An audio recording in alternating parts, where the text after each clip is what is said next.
Hey, it's Jeff with BBQPlus. I want to spend a few minutes and talk about this cool grill that I just picked up. This at retail would be about $3,000 with tax and shipping and everything included. I picked it up for a steal. So let's talk about it.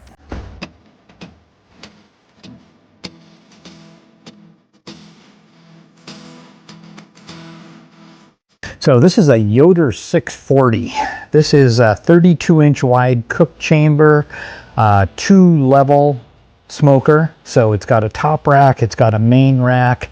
You can sear with this thing. You can actually use a baffle that's part of this to be able to set up 2 separate cooking zones for a higher temperature and a lower temperature. I've been looking for a Yoder for a long time and finally found this used one. There was a Sunday afternoon, I was planting a tree for my wife, happened to look at Facebook Marketplace and saw this guy right here that somebody posted for sale. Now this was somebody that was in the military. They're in the Navy at a Navy base, probably about an hour south of where I live. He was being shipped to Virginia and had to keep the weight down on all the stuff that was being shipped. Wisely, he decided to take his wife and everything that was important to her, as opposed to taking this really heavy Yoder smoker, and that's probably a good decision for him. So he posted this thing, had to get rid of it the same day because they were leaving the next day, a Monday morning, and so I jumped on it, got a hold of him. His question was, can you come and get it today? Other people have said they're interested, but I got to get rid of this thing today. So put my trailer on the back of my SUV, got my neighbor who's buff and strong and can help load this thing, and we headed out to go pick it up. I've been looking for Yoders for a long time. Been scouring Facebook Marketplace, all the other online Craigslist and so on, OfferUp, and just really wasn't seeing them. Long story short, drove down, picked it up, paid him the $150 and brought it home. It's got a little bit of rust in some areas, but again, this is thick steel, so I'm not worried about that. Did need a little bit of cleaning up inside, but that was not a problem. Stainless steel racks on here. I mean, they're heavy duty, and you actually use this one over on this side to pull this beast around.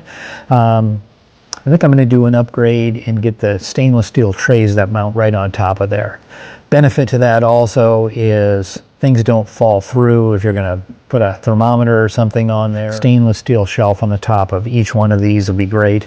And the stainless steel shelf that's on this side actually has some little hooks on it so you can hang your utensils. So that's one of the upgrades that I'm going to do.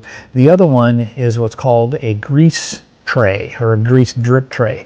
That goes right down here on the front. You can see where this is a little bit nasty.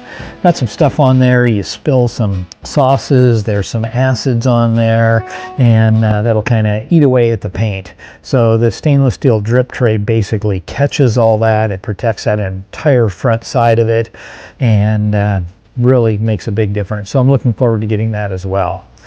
This does have a probe port over on the side, but it's pretty small, and to get a lot of the probes in, if you're using a wired probe, you have to kind of feed them in one at a time. There is one that's made that goes over on this side. You drill through this 1/8 or 1/4 inch, I think it's 1/8 inch steel. Makes it super easy. I'm looking forward to that upgrade also. But other than that, I think we're ready to go. So there are a lot of cool features about this. I'm going to take you through it. These things are USA built in Kansas. They are heavy. This thing is just shy of, I think it's just shy of 400 pounds. So it's really a beast. The thick steel that this is made out of, the big counterweight that's made out of steel in the back here. I mean, this thing is built like a tank. I look forward to teaching my grandkids how to use it, so that way they can teach their grandkids how to use it. This thing will stand up forever. So here's that pellet hopper. It doesn't have too much in it right now, but it stores quite a bit. So here's a little tip also. Whenever I put pellets in, I cut a piece of the bag out and put it behind a magnet underneath the lid. That way I always know what I've got currently loaded in there. Let's open this up and take a look at the inside. This has got 2 shelves. and the top shelf actually slides forward, and you can actually remove that all the way. So that makes it easier to get access to things on the bottom. Two different kinds of grates on here. These are aluminum, and they're really good for searing. And then these are just kind of your standard stainless. As we slide that out of the way, you can see where this hatch you can see where that hatch pops up. That gives you direct access to the fire pot. So when we slide these guys over, crank it up, you're going to see fire come up underneath here, gets these nice and hot, and you can actually sear a steak on this. So that's a great feature. Does look like I need to get my shop vac out and do a little cleaning there. Incidentally, there was one thing that the guy said was that down here he said the probe doesn't work to start it, so the igniter. Well, what I did was I removed that, reached down inside of here, pulled these wires out. Those are the wires that actually connect up to the probe. Unplugged them, blew into the end of each of them, plugged them back together tightly. Probe works great. So hey man, thanks for the propane torch that you gave me, that you were using to light it, because you didn't think that worked. So one of the things that's really cool is this big handle over on the side, right down there. That is a baffle. So inside of here, right now there's a baffle that's moved all the way over to the side here. And when I push that handle in, the baffle moves right here. So that creates two different cook zones. This is going to be the hotter, this is going to be the cooler, because that baffle blocks a lot of that heat going across the bottom. All you do is just slide that guy in. Now that baffle is right over here, kind of at the midway point. There's that little probe port on the outside where you can feed. And I found another really good use for it.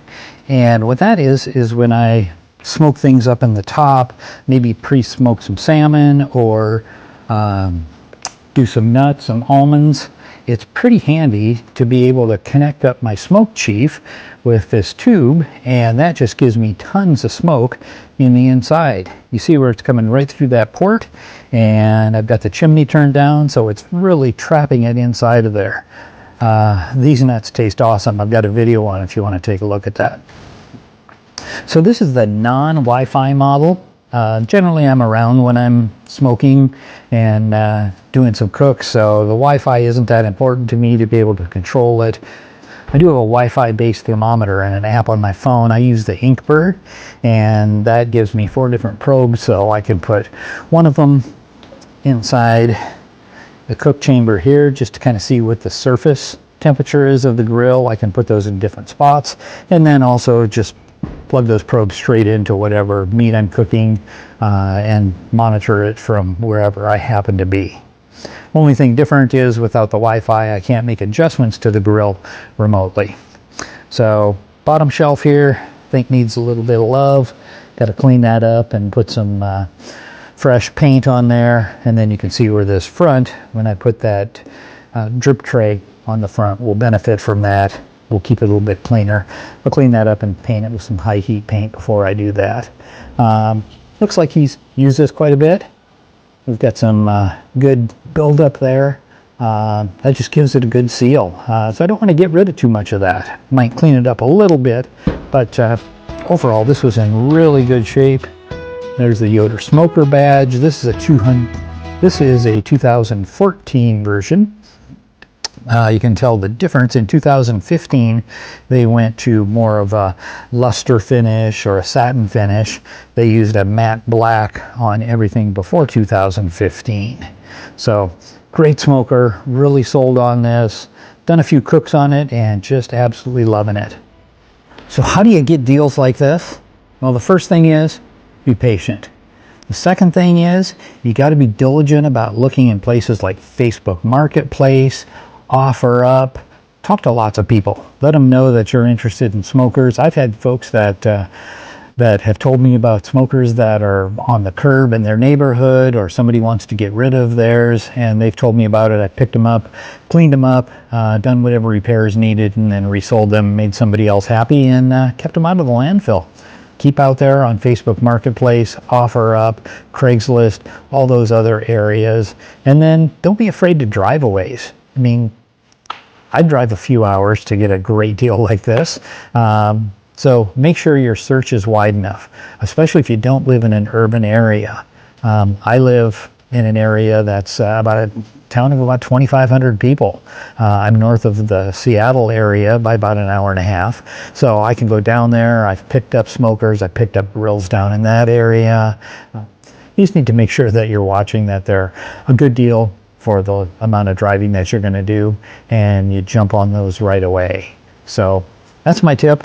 Hopefully you can get a great deal and buy something like this for 5% of what it would normally cost. 150 bucks. That's amazing. So I look forward to cooking a lot of great stuff up with this. Hey, if you like what I'm doing here, hit the subscribe. Make sure you turn on the notifications. Give me some comments. I'd love to be able to interact with you. A lot of folks do that. I'm always happy to respond to any comments that you have.